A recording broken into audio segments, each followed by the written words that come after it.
Hello, welcome back to Marathon Man, where I go through Doctor Who from the very beginning, and you join me at a story which means a great deal to me.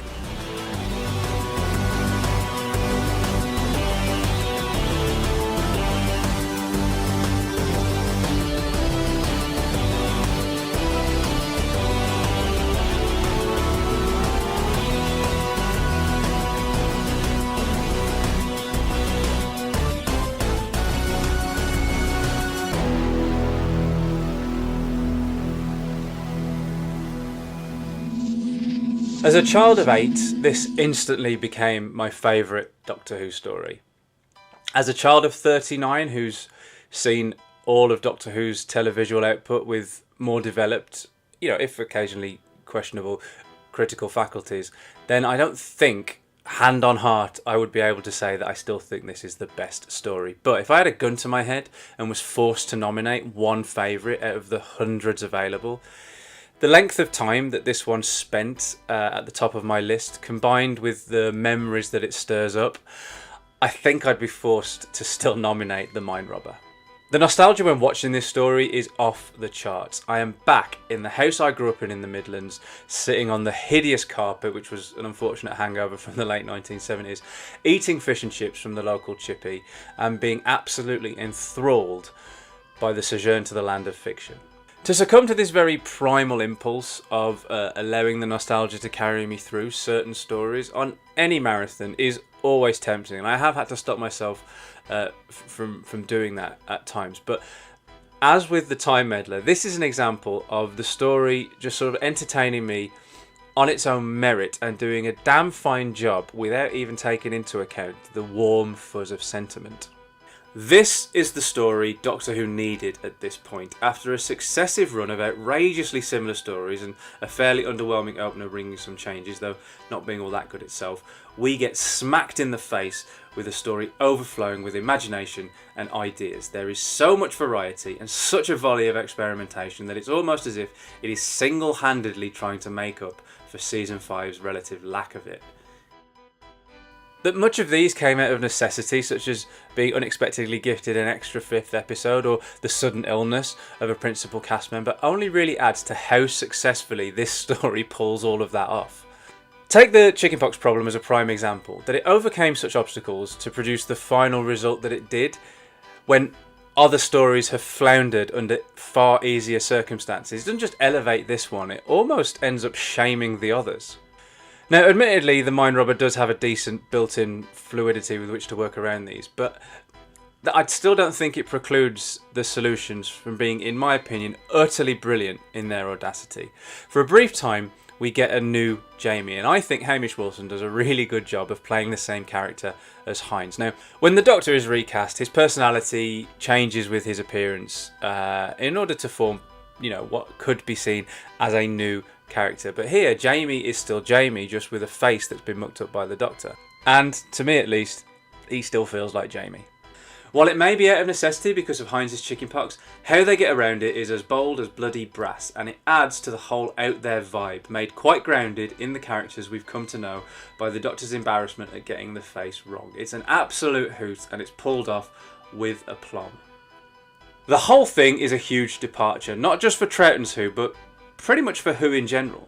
A jaunt out of the usual trappings of science fiction and into what is almost pure fantasy has happened only once before to this degree, and where the 8-year-old me loved this story for its sheer bravado in committing to the craziest of ideas, the 39-year-old me does the same, with the added pleasure that I watch it and feel like this is the Celestial Toymaker just done right.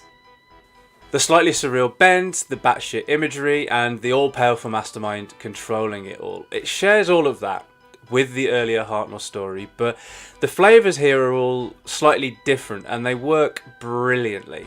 Not only do I think it does the Celestial Toymaker right, I also think that first episode of The Mind Robber makes a pretty good stab at improving upon the edge of destruction. The core members of the cast carrying it by themselves, the stark minimalism and that creeping threat that something has invaded the TARDIS and manipulating what they're seeing. Again, I think all of that is done better here. Episode 1 is quite the successful exercise, again born out of necessity, in minimalism, and it conjures up rather disturbing images, like the one of Jamie and Zoe bedecked in white, beckoning to themselves, is pretty spooky, and it's chilling when they're tempted out of the TARDIS even before that, into a complete void.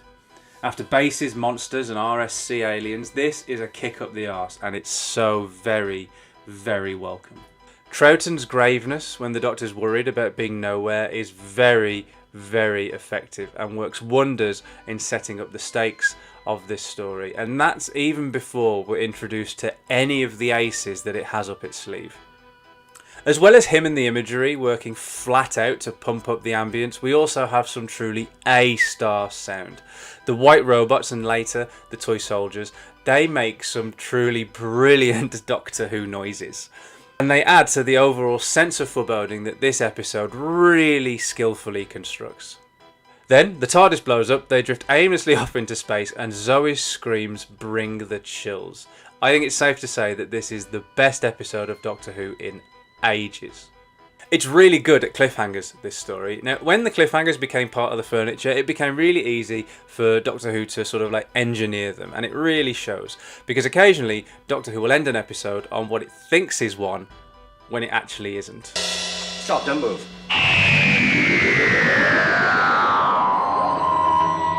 Here we've got the TARDIS blown up, the unicorn charging them, Medusa come to life, and Jamie and Zoe being trapped in a giant book to become works of fiction. This story brings the goods for sure. And there's a really fascinating thread running through this one, which is to do with the distinction between history and fiction. And I know that I've read that some viewers dislike that element of it, but I love it. I really, really, really think it works. The order in which things happen and get spoken about being the determining factor between the two is a really interesting thing, I think, for this story to just pay lip service to. But that it then comes back and is engineered as a trap, that's an outstanding bit of writing. I think I've mentioned recently on this marathon that I sort of miss the boundless sense of experimentation that the Hartnell era had, because Doctor Who then became it sort of favoured like a template and a formula, while Patrick Troughton was the Doctor. And I think one of the reasons why I respond so well to the Mind Robber, as a grown-up, when I was a kid, I responded to it because it was one of the best things I'd ever seen. But now, grown up and watching Doctor Who in context, in order, certainly like doing a marathon, I think it's also one of the reasons why the Mind Robber hits as well as it does, because it goes some way in reclaiming that sort of like enthusiastic sense of experimentation that the Hartnell years had, and it therefore offers kind of like a tantalising glimpse into what that could have looked like for the second Doctor. And from what we see here, it would have been an absolute blast. Now that enthusiasm cannot help but carry me along with it. Not only are we away from bases under siege, we're away from pretty much everything. And we're introduced to Gulliver, just so well played by Bernard Horsfall. We're introduced to Rapunzel, played almost bored by Christine Piri, which really works. This fairy tale princess with the unfeasibly long hair, and she's played so understatedly that it's delicious. Would you mind if I used your hair to get down there? No, of course not. Everybody else uses it, so I don't see why you shouldn't. Thank you very much. We're introduced to Cyrano de Bergerac, D'Artagnan, Blackbeard, Lancelot, and so on and so on. And those so-ons aren't like to suggest that it's samey and boring. This is fizzing with imagination. And it even makes a virtue of that, and then this happens, and then this happens, and then this happens, and then this happens, which can be an annoying way to progress a story. But the fact that this climax is so full to the brim of really quick additions and substitutions like this, it's because it's like warring storytelling, and obviously that would be chaos. Here, I think it's realised incredibly well. To further prove how much care the show is taking over Zoe, we also get a fictional character from her own time, the Carcass. And this is clever for a couple of reasons. Firstly, it rounds out the already established as part of the gang Zoe with a bit of pop culture from her own time. Secondly, it serves a good story purpose in that the Doctor, like us, has never heard of him, and so can therefore not denounce him as not existing. Thirdly, it affords Zoe an actual fight scene. Now, twee though it may be, having Zoe kick the Carcass's arse is a fantastic move. She is not just incredibly clever, she can also hold herself in a scrap. And on top of all of this, you've got the children, who are infinitely scarier than the Quarks were last time round. Now, as a child, the sound of other children laughing in derision at something or someone was always very distressing, and the same is true even now. Then we have the Doctor versus the Master. Not that one. which definitely does the job for me. The Doctor, as we know, can be really kick-ass when he wants to be, and the moments where he is, such as his face-off with the Master, not that one, highlight his usual scattiness as a very effective front. Now, it's quite the satisfying conclusion in that it brings everything back together very well, if in a completely bonkers fashion. Okay, so in true mind robber fashion, a lot of things went wrong with the latter part of this video, so I kind of had to remount it. And I did toy with the idea of getting a friend in to do my bits, and then, you know, play this clip. Oh no, I've done it wrong! But then I decided I might as well just...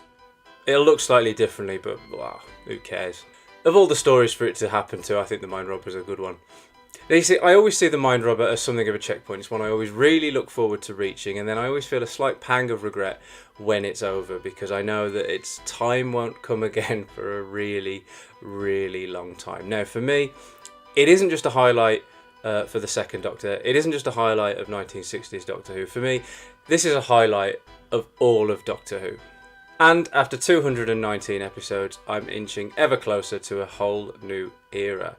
And that new era kind of gets a little bit of a test drive in the very next story. So much. But all the power had been used up on the soldiers, and it was useless. Oh, you'll have to do better than that. That's a pretty wonderful moment. This is nitpicking, but the brief shot from above of the Forest of Words to reveal fridge magnets is probably the weakest part of the whole story.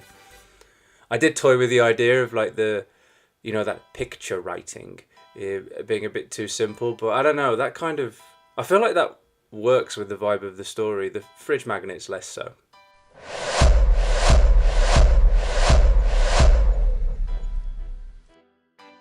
As ever, thank you so much for watching. If you enjoyed this chapter of the marathon, then you know how YouTube works. Please do hit the like thumb and spread the word. It really, really helps no end. And what do you think of this story? Is it a prime example of what Doctor Who is capable of when it really, really goes for it? Or do the production values let it down? Is it a highlight for the second Doctor? Is it one of his crowning glories? Or is it an absolute mess? Let me know in the comments below, and I'll see you back here soon for a meeting with one of Doctor Who's all-time greatest one-time villains. So if you don't want to miss that, hit the subscribe button, clang the cloister bell, and I'll see you for another rematch with the Cybermen.